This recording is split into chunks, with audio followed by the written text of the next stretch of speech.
Tonight, Jay Scheidler uncovers a growing network of therapists who think the devil and his followers are behind their patients' problems. I hate to be so blunt about it, but some of these therapists may be as sick as their patients. The question is, who is hoaxing who?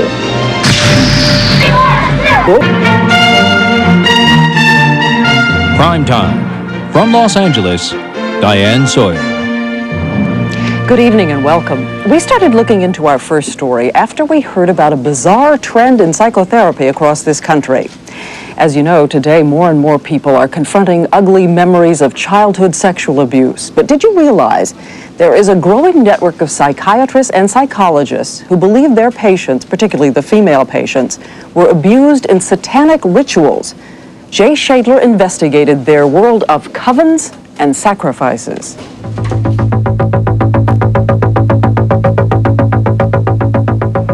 Let your mind go deeper and deeper and deeper. In cadence, slow and reassuring, a therapist leads his patient into her past. Deeper and deeper and deeper. During 2 days of therapy, Vanessa, the name she's asked us to use, will drift through dozens of emotions and personalities. No, God.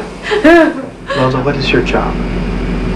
I'm the seductress. Susie, how old are you?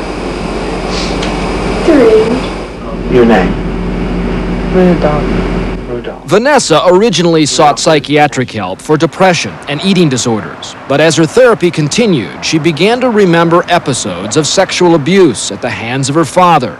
Those memories then turned into vivid recollections of satanic rituals.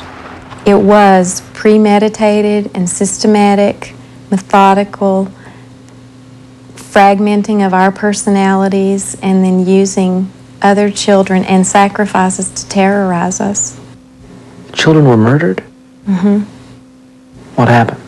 One time there was a baby there, and they stabbed the baby and killed it, and we all had to drink blood. Though Vanessa's father denies every accusation, and there are no police records to substantiate her claims, her memories seem brutally real. In words and pictures, she has recalled a childhood poisoned with physical, sexual, and psychological abuse. How did you know it was true? How did you know the memory was true? I became the little girl who observed that. That's who I became during that memory, and I was terrified. And I'm not making that up. Vanessa's story would be chilling even if it was the rare memory of a single person. But it's not. Thousands of patients are now claiming that they have been victims of sexual abuse and torture carried out by satanic cults. Satanic ritual abuse has become the fastest growing and most controversial psychological phenomenon in the country. It's a modern twist to an ancient story. Reports of devil worship, black masses, sacrificial altars, and secret covens, bands of witches 13 in number, date back to the Middle Ages. The legends have survived to modern times, but today it's not high priests who are called on to explain the evils of the mind. It's professional therapists. How many of you work with ritual abuse victims? Inside this room are more than 200 licensed psychotherapists listening to a closed briefing session on ritual abuse. Though PrimeTime was barred from this seminar, our hidden cameras recorded Dr. Cory Hammond using a videotape to teach therapists how to use hypnosis to retrieve memories of ritual abuse. Drifting further and deeper into comfort.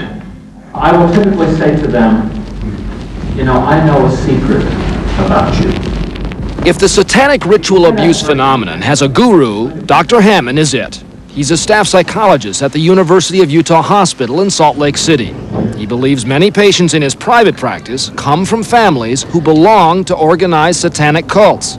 This woman, who asked not to be identified, has worked with him for more than a year to retrieve memories of an abusive mother. Now that you've gotten back some of these memories, tell her what you'd really like to say to her. I hate you. I hate you. How could you do those things to me? They basically start with severe torture of a very young child, usually in the range of 2 to 3 years old. The strategy is to make them highly dissociative and divide the mind so that they purposefully create multiple personalities. By abusing the child splits into several personalities. Yes. How widespread are we talking? At least tens of thousands of victims, probably hundreds of thousands. Remember the memory of what they did with it. You know what's coming up. Coming up is Christmas. Gotta get ready for Satan. No, I don't. They will create a part who may be there to do sacrifices, to kill other people, to do child sacrifices. When you use the word they, who are you talking about? Well, I wish we knew who they were. We're going back to the concept that we're not responsible for our own thoughts and feelings and behaviors, but we are possessed. After nearly 20 years in private psychiatric practice, Dr. George Ganaway says he has yet to see a single patient whose report of ritual abuse is true. What's happening, he says, is ritual abuse therapy is turning into a cottage industry for his profession. Insurance claims for psychiatric treatment linked to the diagnosis have jumped as much as 50% in just the last year.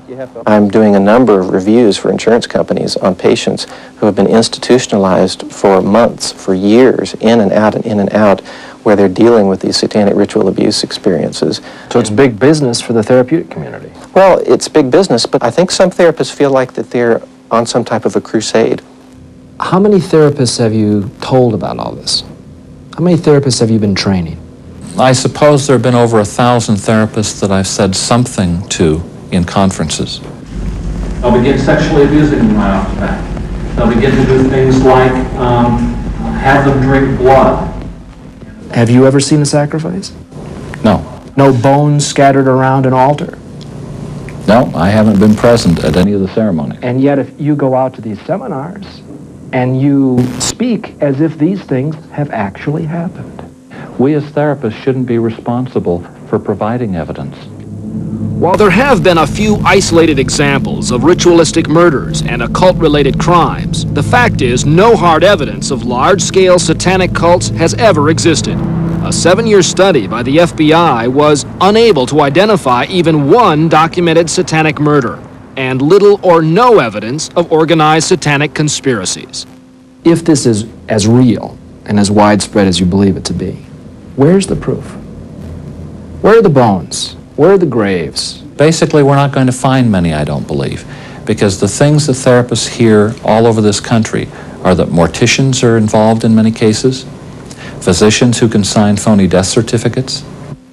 Despite such bizarre explanations and lack of evidence, ritual abuse workshops are flourishing. In these sessions, therapists can sometimes produce memories even in the most reluctant patients. I don't have that many memories. I'm new at this diagnosis.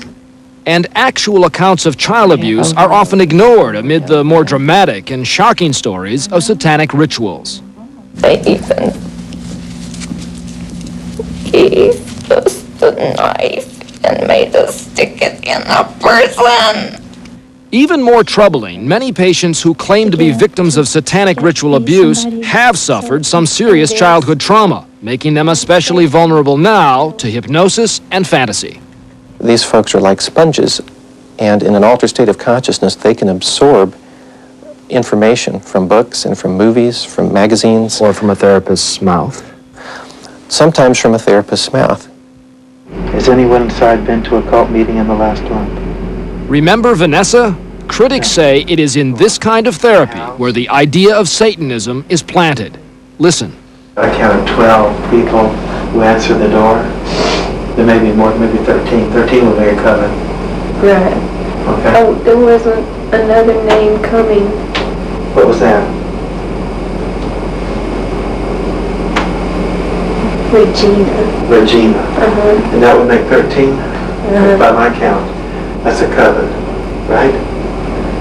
Uh-huh. You know, there's this other voice in there that just keeps saying they wish I'd shut up and stop making all this stuff up. If Vanessa has doubts, her therapist, Randy Noblet, still presses ahead, using an assortment of mysterious code words. Priority level. He's looking for a response. Priority level.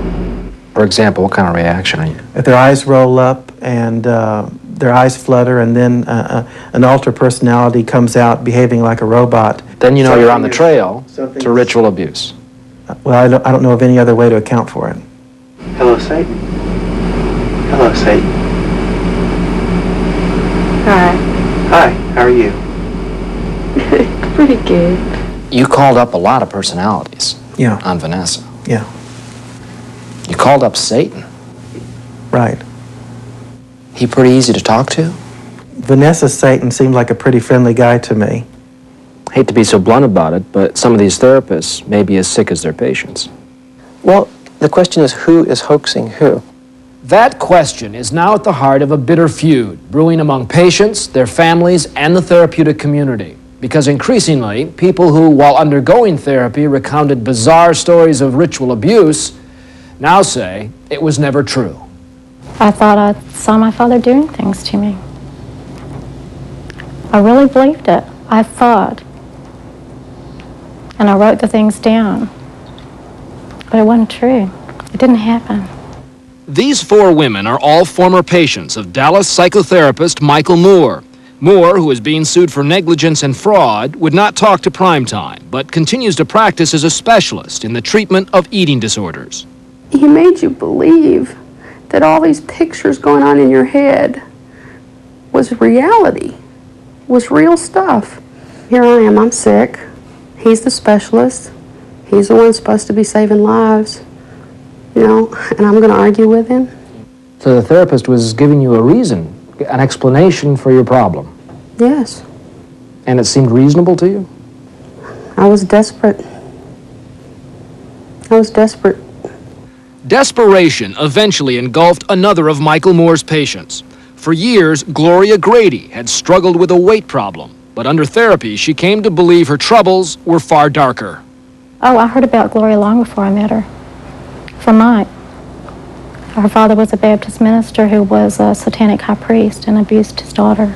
I can feel his mighty power. Lee Grady is not a satanic priest. He's a small-town Texas preacher. His wife, Jean, is not a child abuser. She's a Bible teacher.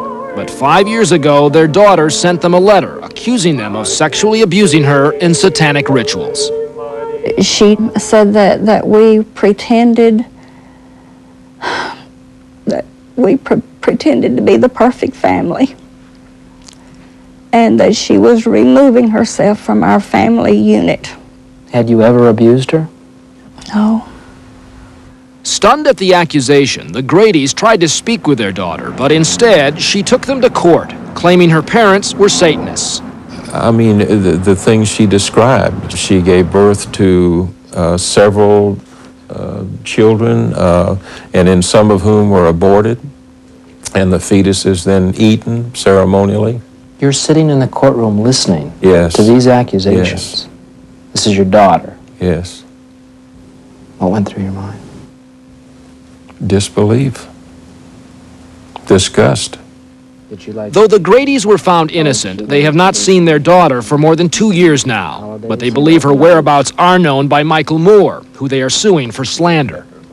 Our nation is going through a love affair with psychotherapy. And please forgive the phraseology here, but I feel it. They have emotionally and mentally raped our daughter. Though PrimeTime was unable to talk to Gloria Grady, we did try to have a few words with Michael Moore. Mr. Moore? Hi, I'm Jay Scheidler with PrimeTime Live. Could I just talk to you for a moment about some accusations that your patients have made? Just for a few moments? Oh, sure. Can we just talk just for a few moments? These are pretty serious allegations. Could you tell us a little bit about Gloria Grady? Do you know where she is? I've had other mothers come and say, I don't see how this could happen. My daughter and I are very close. Gloria Jean and I were very close. I don't understand how it could happen either. And I miss her. I miss my daughter. At night, our front bedroom window up there, when it starts getting dark, we turn that light on, and that light is left on up there for her.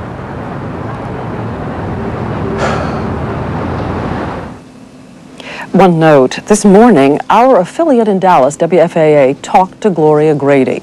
She said she stands by her story and her accusations against her parents and still has not talked to them.